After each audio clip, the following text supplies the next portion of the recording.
ಕೆಲ ಭ್ರಷ್ಟಾಚಾರದ ಆರೋಪ ಹೊತ್ತಂತ ಅಧಿಕಾರಿಗಳಿಗೆ ಲೋಕಾಯುಕ್ತ ಅಧಿಕಾರಿಗಳು ಇವತ್ತು ಬಿಗ್ ಶಾಕ್ ಕೊಟ್ಟಿದ್ದಾರೆ.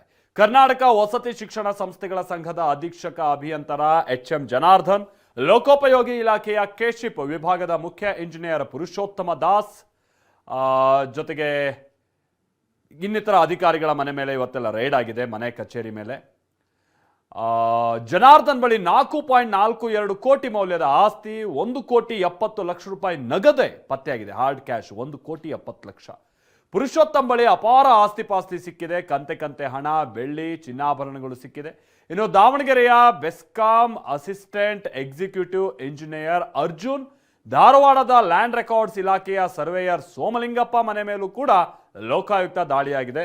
ಕೋಟಿ ಪ್ರಾಪರ್ಟಿಗಳನ್ನು ಸಂಬಂಧಪಟ್ಟ ಹಾಗಿನ ದಾಖಲೆಗಳನ್ನು ವಶಕ್ಕೆ ಪಡೆಯಲಾಗಿದೆ.